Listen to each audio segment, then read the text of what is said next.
Hello everyone, my name is Priyanshi Jain. Welcome back to my YouTube channel BL Lab Scientist. आज के इस video lecture में हम लोग डिस्कस करने वाले हैं माइक्रोबायोलॉजी का the most important topic that is culture media. इस टॉपिक के अंदर, इस वीडियो के अंदर हम क्या क्या चीज कवर करेंगे, तो इस वीडियो का आउटलाइन क्या रहेगा। सबसे पहले हम स्टार्ट करेंगे कल्चर मीडिया की डेफिनेशन से, जिसमें हम ये समझेंगे कि एग्जैक्टली कल्चर मीडिया क्या होता है, उसकी डेफिनेशन क्या बोलती है। उसके बाद हम डिस्कस करेंगे about the basic composition of media, कि कल्चर मीडिया के अंदर बेसिक कंपोजिशन क्या रहता है, क्या क्या चीजें बेसिकली प्रेजेंट रहती है।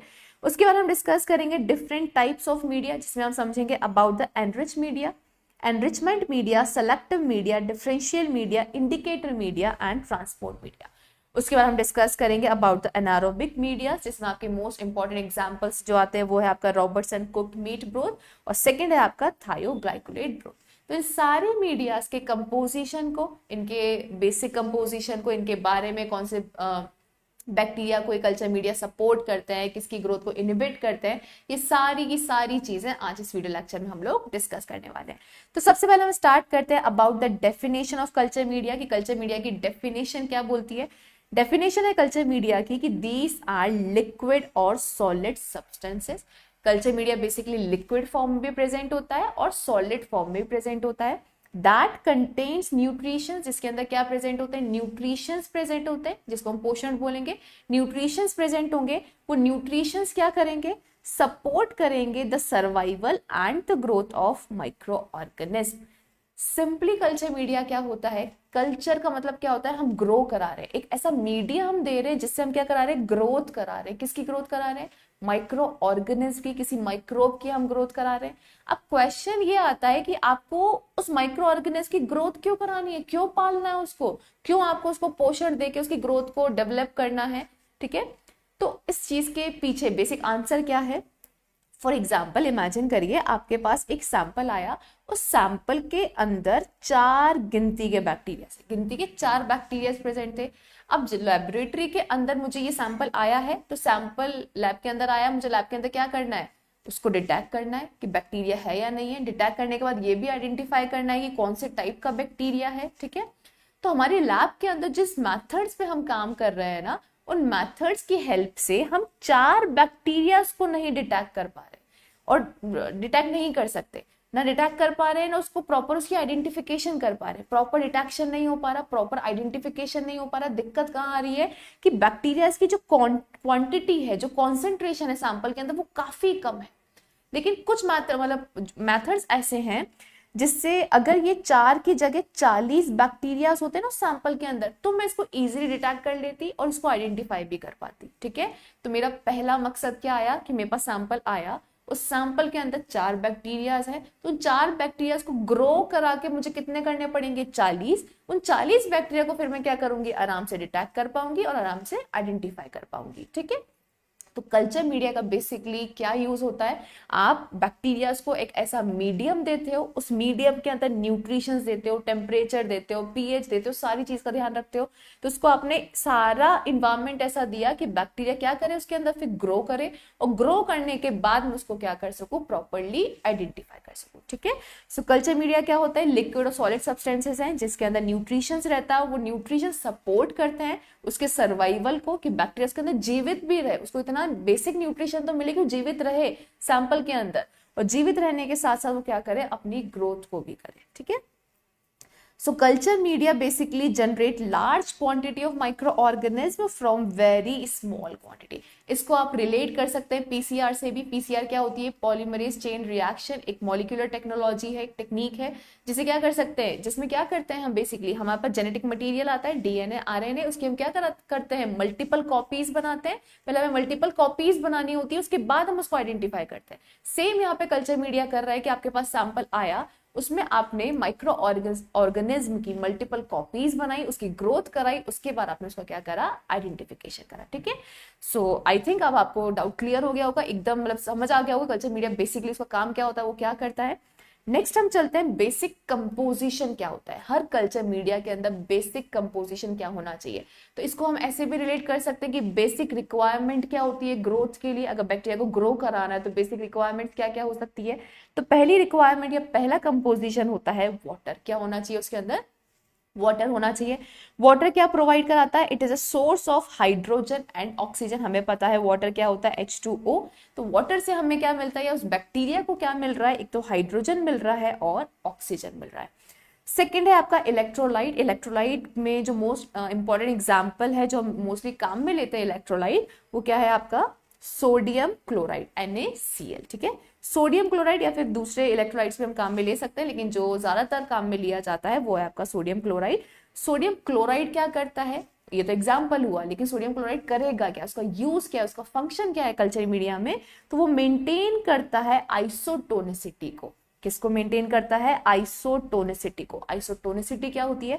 Isotonicity maintains the same osmotic pressure across the cell membrane. इसको सिंपली समझते हैं।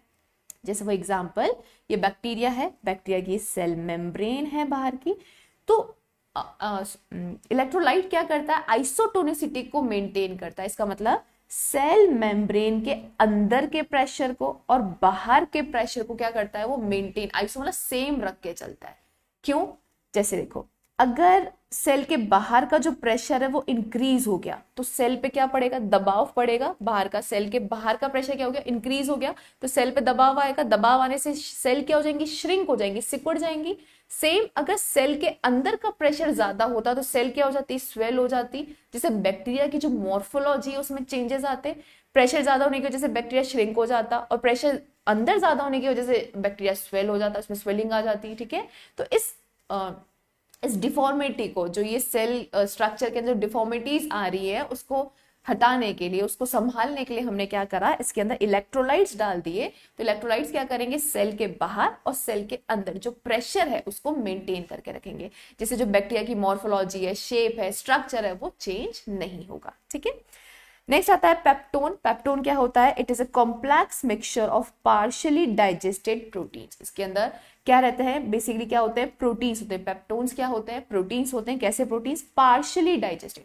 पूरे डाइजेस्टेड प्रोटीन्स नहीं होते, लेकिन हाँ पार्शियली डाइजेस्टेड प्रोटीन्स होते हैं, वही क्या होते हैं? आपके पेप्टोन्स। पेप्टोन्स बेसिकली क्या देता है हमें? नाइट्रोजन देता है। देखिए, हमें पता है कि किसी भी चीज को जीवित रखने के लिए या लिविंग रहने के लिए किस किस चीज की जरूरत होती है? Hydrogen, oxygen, nitrogen and carbon. ठीक है, तो यही हम यहाँ पे भी क्या कर रहे हैं? बैक्टीरिया को जीवित तो रख रहे हैं। तो हमें यहाँ पे हाइड्रोजन मिल गया वाटर से, ऑक्सीजन मिल गया वाटर से, नाइट्रोजन हमें कहां से मिला? इस पेप्टोन से। तो पेप्टोन बेसिकली क्या कर रहा है? It act as a source of nitrogen. आपको क्या प्रोवाइड करा रहा है? नाइट्रोजन प्रोवाइड करा रहा है। नेक्स्ट जो हमारा कार्बन है वो हमें कहां से मिलता है? कार्बन सोर्स कहां से है हमारा? Sodium citrate. सोडियम साइट्रेट हम उसके अंदर ऐड करते हैं, वो क्या देता है? हमें कार्बन देता है। हमें चारों चीजें मिल गई बेसिक। नेक्स्ट आता है मीट एक्सट्रैक्ट। कुछ मीडियाज के अंदर मीट एक्सट्रैक्ट प्रेजेंट होते हैं, वो क्या प्रोवाइड कराते हैं? इनऑर्गेनिक सॉल्ट्स प्रोवाइड कराते हैं, वो भी प्रोटीन्स होते हैं। प्रोटीन से कुछ डिग्रेडेशन प्रोडक्ट्स होते हैं।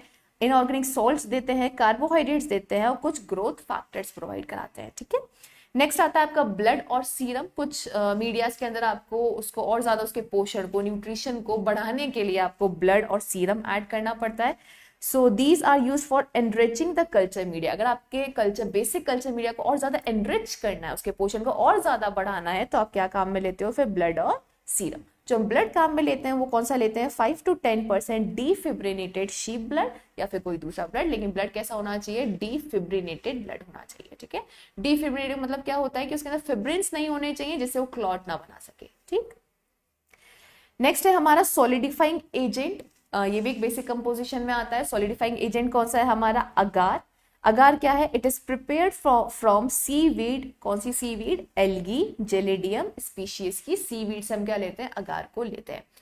इस देखिए, जो मोस्ट इंपॉर्टेंट चीज है वो क्या है कि जो अगार होता है वो कोई न्यूट्रिशन नहीं देता, वो बस एक सॉलिडिफाइंग एजेंट की तरह काम करता है। सॉलिडिफाइंग एजेंट का मतलब क्या है?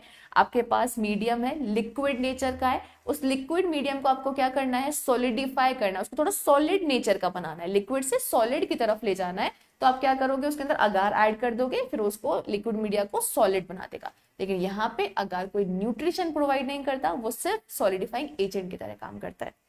So agar does not provide any nutrition, कोई न्यूट्रिशन नहीं देता, लेकिन हाँ वो कैसे काम करेगा? एज ए सॉलिडिफाइंग एजेंट काम करेगा। अगार का जो मेल्टिंग पॉइंट है वो है 98 डिग्री सेल्सियस और इसका जो सॉलिडिफाइंग टेम्परेचर है वो है 42 डिग्री सेल्सियस। मतलब मेल्ट किस टेम्परेचर पे हो जाएगा ये 98 पे और सॉलिडिफाई किस टेम्परेचर पे होगा ये 42 पे। अब इसके हम अलग अलग कॉन्सेंट अगार को हम अलग अलग कॉन्सेंट्रेशन में यूज में लेते हैं। जैसे फॉर एग्जाम्पल अगर आपको अगार सॉलिड नेचर का बनाना है, अगर आपको कोई मीडियम सॉलिड नेचर का बनाना है तो आप उसके अंदर 1 to 2% अगार ऐड करेंगे। अगर आपको मीडियम सेमी सॉलिड, ना एकदम लिक्विड ना एकदम सॉलिड, सेमी सॉलिड बनाना है तो आप उसका आधा 0.1% यूज में लेंगे। अगार को सिर्फ 0 मतलब जैसे लिक्विड मीडिया है उसमें 0.5% आपने क्या ऐड कर दिया अगार, तो सेमी सॉलिड नेचर का हो जाएगा। और उसी लिक्विड मीडिया में अगर आपने 1 to 2% ऐड कर दिया तो फिर वो सॉलिड नेचर का हो जाएगा।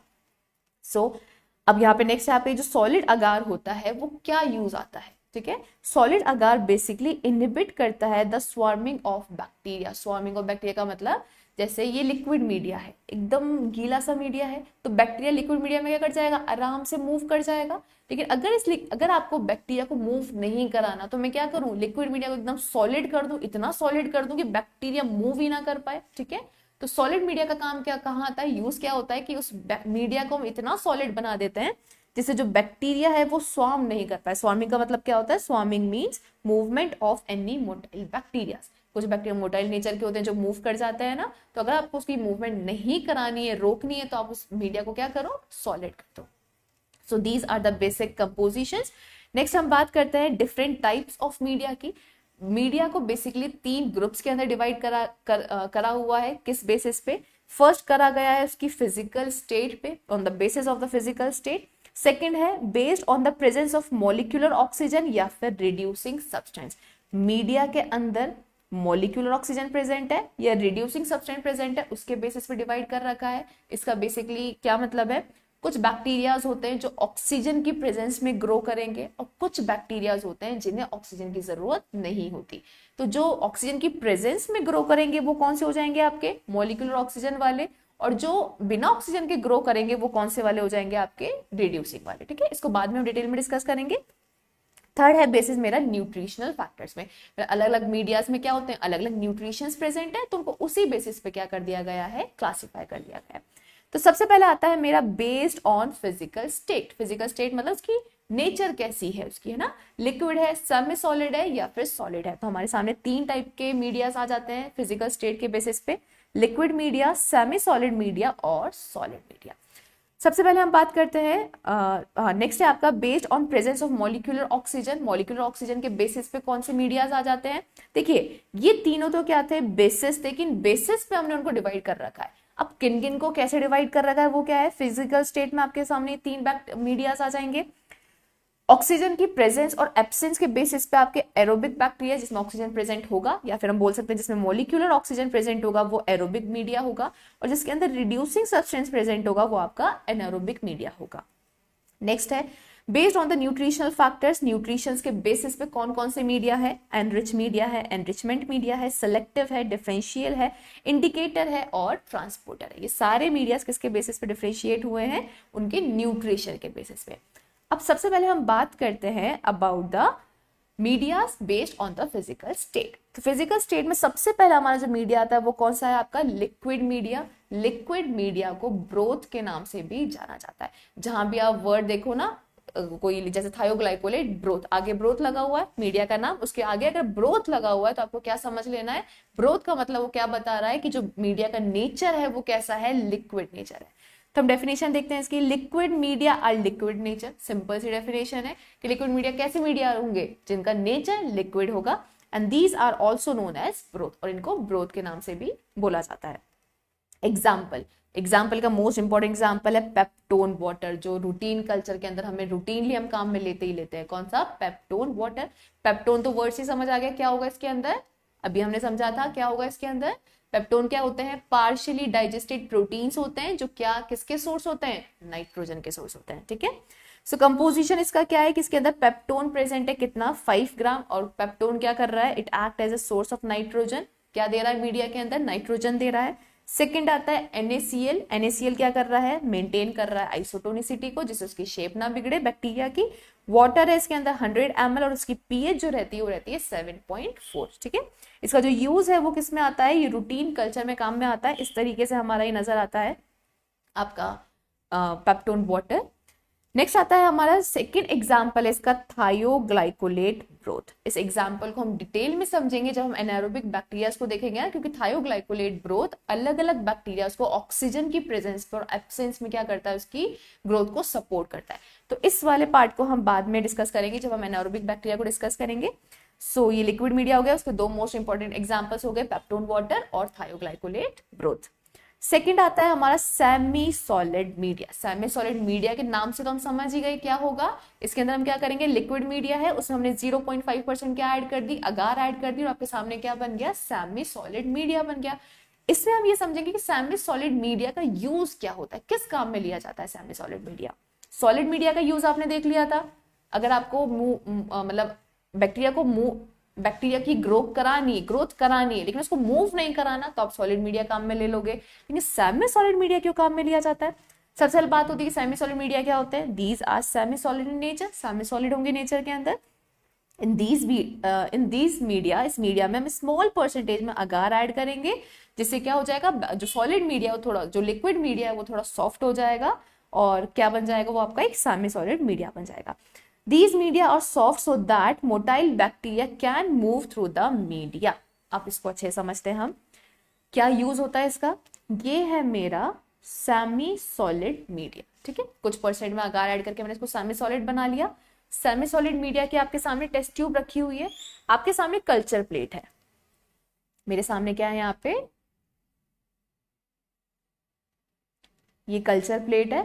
इस कल्चर प्लेट के अंदर मैंने बैक्टीरिया को क्या करा लिया, ग्रो करवा लिया। ठीक है, ये पेट्री डिश है, उसके अंदर कोई कल्चर मीडिया प्रेजेंट है, उसमें मैंने सैंपल डाल दिया था, उस सैंपल में जो भी बैक्टीरिया था वो क्या कर गया, ग्रो कर गया। अब मैं क्या करूंगी, एक वायर उठाऊंगी, उस वायर से सैंपल को लूंगी, इस बैक्टीरिया के सैंपल को ले लिया वायर से, और इस वायर को, जैसे ये आपकी क्या है, टेस्ट ट्यूब है, तो इस वायर को आपने एकदम स्ट्रेट डायरेक्शन में इंसर्ट कर दिया उस टेस्ट ट्यूब के अंदर। ठीक है, ये स्ट्रेट वायर को हमने क्या करा, उस टेस्ट ट्यूब के अंदर इंसर्ट कर दिया। अब यहाँ पे क्या लगे हुए हैं, बैक्टीरिया, जो अभी मैंने कहाँ से लिए थे, इस कॉलोनीज से लिए थे, तो यहाँ पे क्या लगे हुए हैं, बैक्टीरिया।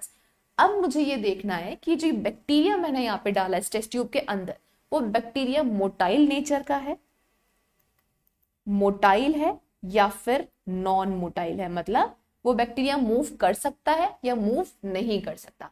अगर वो मोटाइल नेचर का है तो क्या होगा, अगर वो मूव कर सकता है तो बैक्टीरिया यहां से मूव करके कहां, चाहे सेमी सॉलिड है उसको एक जगह मिल जाएगी मूव करने के लिए, तो मूव करके कहां चला जाएगा, इस पूरे सॉल्यूशन में नजर आएगा।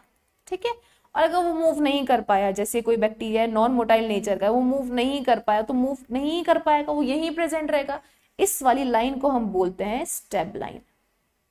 ये जो लाइन बन जाती है ना, उस मीडिया के अंदर में डाला, जो वो लाइन बन जाती है उस लाइन को क्या कहा जाता है, स्टेब लाइन कहा जाता है।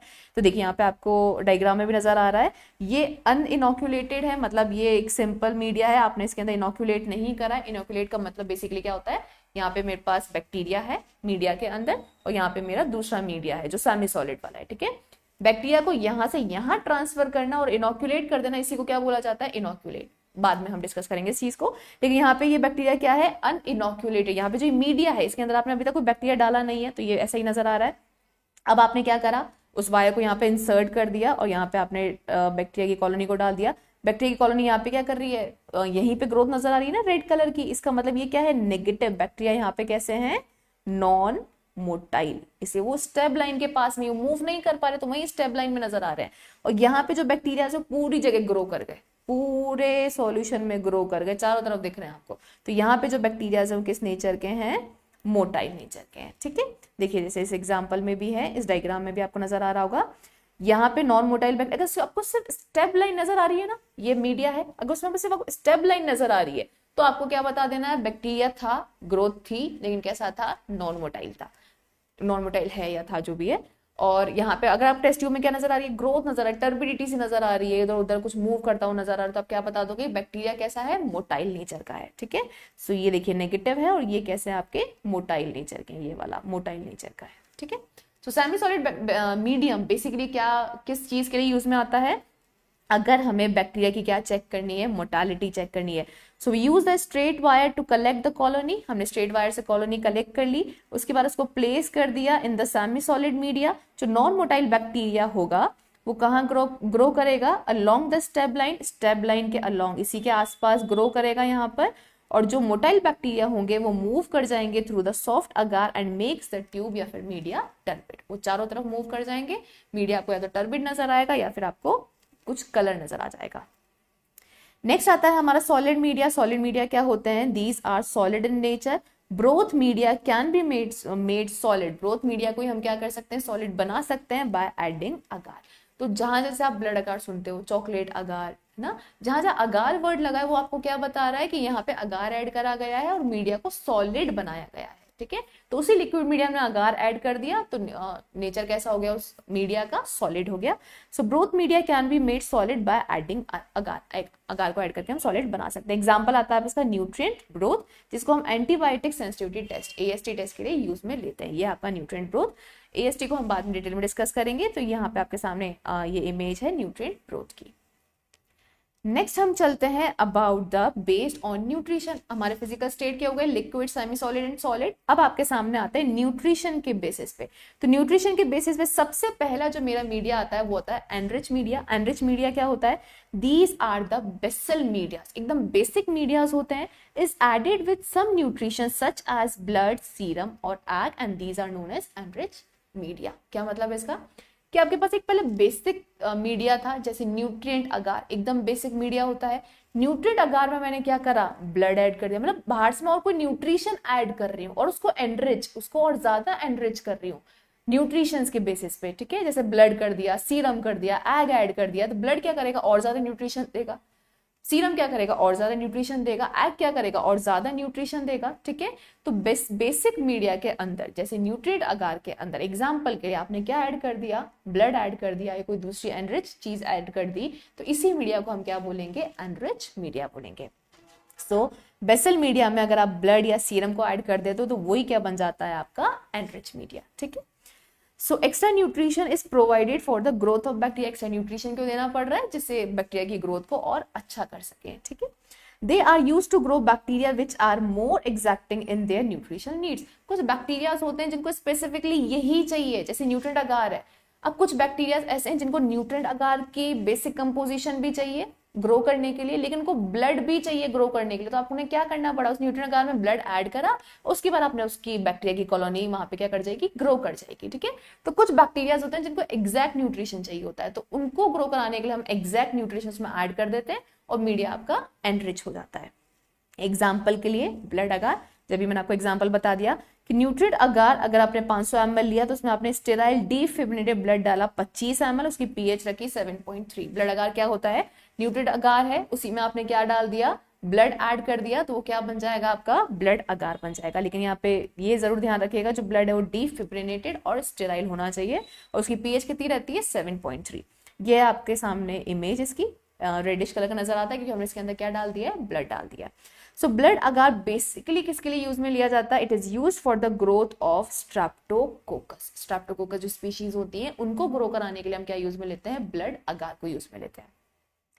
नेक्स्ट एग्जांपल आपका एनरिच मीडिया का ही चॉकलेट अगार। अब ब्लड अगार से भी काम नहीं चला तो ब्लड अगार को हमने किस में बदलना पड़ा, चॉकलेट अगार के अंदर बदलना पड़ा, क्योंकि कुछ बैक्टीरियाज होते हैं जो किसके अंदर ग्रो करेंगे, चॉकलेट अगार के अंदर ग्रो करेंगे। तो चॉकलेट अगार को कैसे बनाया जाता है, it is use for the growth of the micro organism which requires highly nutrition media. उनको ब्लड अगार का भी न्यूट्रिशन नहीं, उनको ब्लड अगार से भी ज्यादा न्यूट्रिशन चाहिए, ठीक है, हाईली न्यूट्रिशन चाहिए उनको। तो उनको ग्रो कराने के लिए हम क्या यूज में लेते हैं, चॉकलेट अगार यूज में लेते हैं। So when blood is heated at 55 degree Celsius for 2 hours, it is convert into chocolate agar। क्या है मतलब, उसी ब्लड अगार को जो आपने ब्लड अगार कैसे बनाया, पहले न्यूट्रिएंट अगार बनाया, उस न्यूट्रिएंट अगार के अंदर ब्लड ऐड कर दिया, ठीक है, उसके बाद आपका क्या बन गया, ब्लड अगार।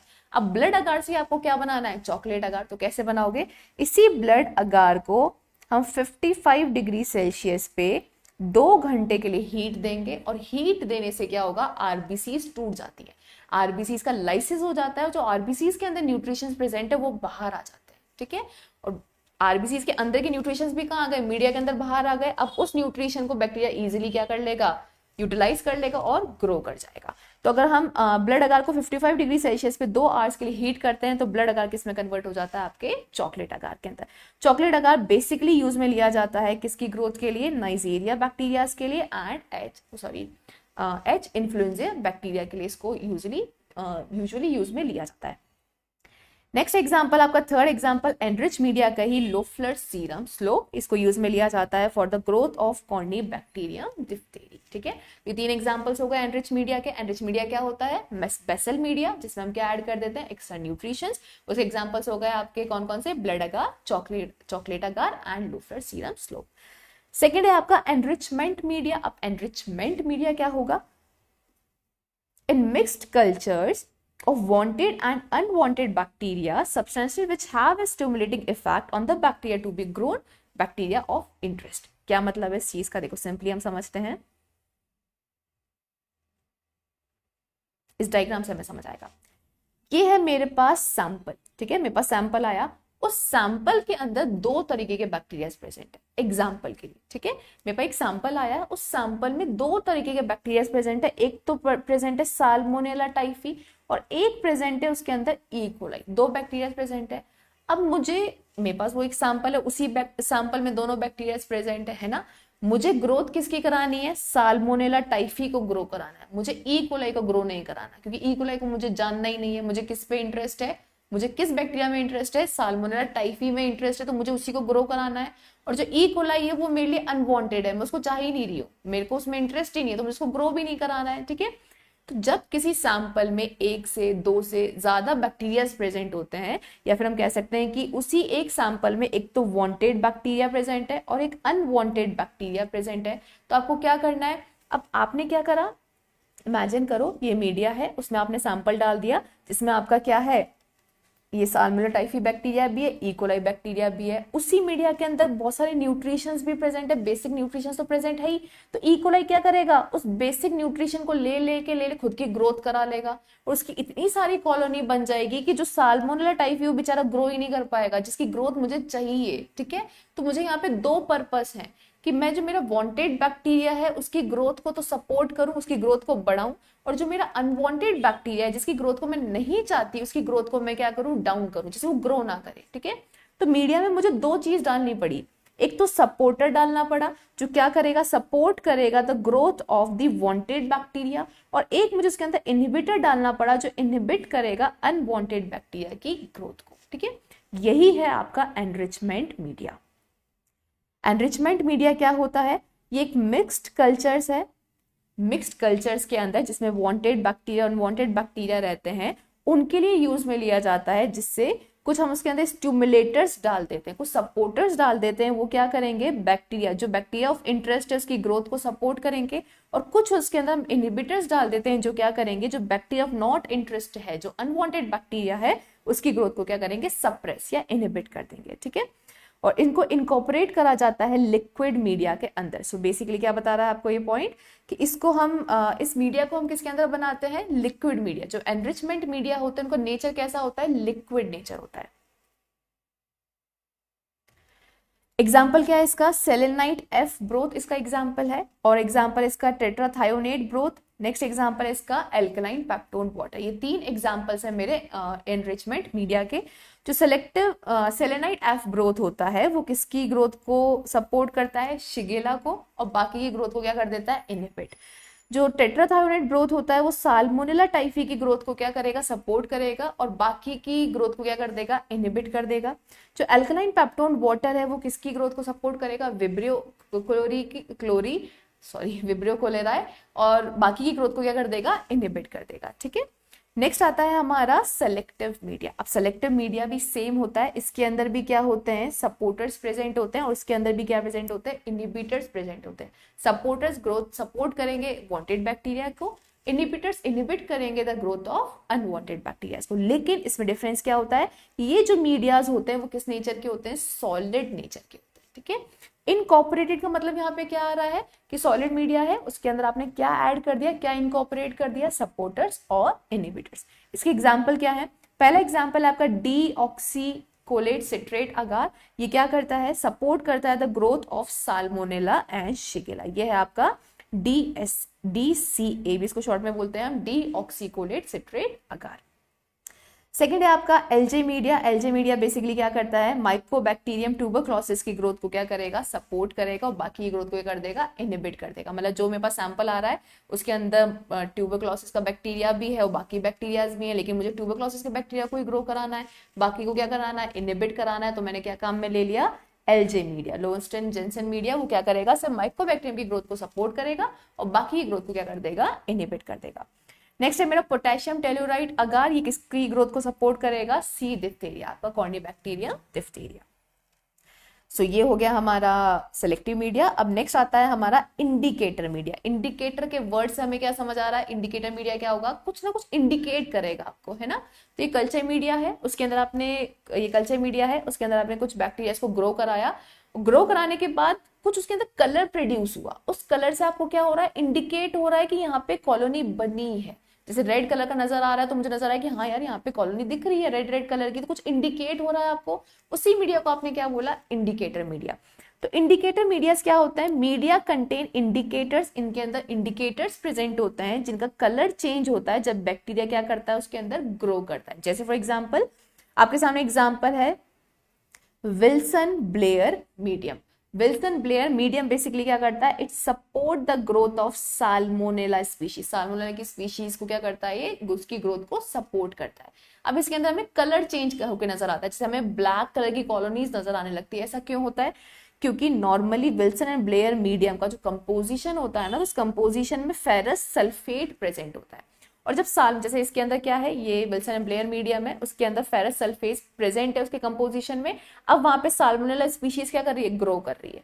ग्रो करते टाइम वो क्या करती है, फेरस सल्फेट का रिडक्शन कर देती है। और किस में रिड्यूस कर देती है उसको, आयरन सल्फाइड के अंदर, ठीक है। और यही आयरन सल्फाइड वो मुझे कैसा नजर आता है, ब्लैक कलर्ड कॉलोनीज की तरह नजर आता है। तो अगर मुझे उस मीडियम के अंदर ब्लैक कलर की कॉलोनी, देखो यहाँ पे ब्लैक कलर की कॉलोनी नजर आ रही है, तो अगर मुझे वहां पे ब्लैक कलर की कॉलोनीज नजर आती है तो मुझे क्या इंडिकेट होता है कि यहाँ पर साल्मोनेला स्पीशीज ने क्या करी है, ग्रोथ करी है।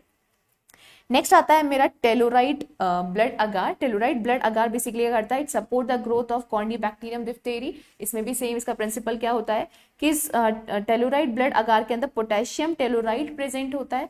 पोटेशियम टेलोराइड को सी डिप्थीरिया जब ग्रो करता है उसका रिडक्शन कर देता है टेलोरियम के अंदर, और टेलोरियम मुझे कैसा नजर आता है, जैसे ग्रे ब्लैक कलर की कॉलोनीज। जैसे देखिए ये टेलोराइड ब्लड अगार है रेडिश कलर का, क्योंकि इसके अंदर ब्लड प्रेजेंट है। तो ये कैसी कॉलोनी नजर आएगी यहाँ पे आपको, अगर ग्रे कलर की कॉलोनीज नजर आ रही है तो आपको क्या पता लग रहा है कि यहाँ पे सी डिप्थीरिया ग्रो कर रहा है, ठीक है। नेक्स्ट है आपके सामने एक टेबल जिसमें डिफरेंशिएट करके बताया गया है कि एनरिच मीडिया, एनरिचमेंट मीडिया और सेलेक्टिव मीडिया में क्या डिफरेंस होता है। तो सबसे पहले हम बात करते हैं एनरिच मीडिया की। एनरिच मीडिया में मैंने क्या देखा था, उसमें सिर्फ क्या प्रेजेंट होते हैं, सपोर्टर्स, उनमें कोई इनहिबिटर्स प्रेजेंट नहीं होते। एनरिच मीडिया क्या थे, बेसल मीडिया थे जिसमें और आपने न्यूट्रिशंस दिए थे सपोर्ट कराने के लिए ग्रोथ को। तो उसमें सिर्फ और सिर्फ क्या प्रेजेंट होते हैं, सपोर्टर्स, ऐसे केमिकल्स जो सिर्फ सपोर्ट करेंगे, ठीक है। उनका नेचर कैसा होता है, सॉलिड नेचर होता है। एनरिचमेंट की अगर मैं बात करूं तो उसमें सपोर्टर भी प्रेजेंट रहते हैं और इनहिबिटर्स भी प्रेजेंट रहते हैं, और उसका नेचर कैसा होता है, लिक्विड, ठीक है। और इसी को अगर हम कंपेयर करें सेलेक्टिव के साथ, तो सेलेक्टिव में भी सपोर्टर्स होते हैं, इनहिबिटर्स होते हैं, लेकिन उसके अंदर क्या, उसका नेचर कैसा होता है, सॉलिड नेचर होता है। तो ये था difference between the enrichment and selective media. So yeah this is all about this video lecture. यहाँ पे हमने डिस्कस कर लिया न्यूट्रिशन के बेसिस पे, न्यूट्रिशन के बेसिस पे अभी हमारे और बाकी हैं, और आपके अब उसके बाद हम डिस्कस करेंगे on the basis of the oxygen. So yeah, this is all about this video lecture. If you like this video, please like, share and subscribe to my YouTube channel. Thank you so much for watching.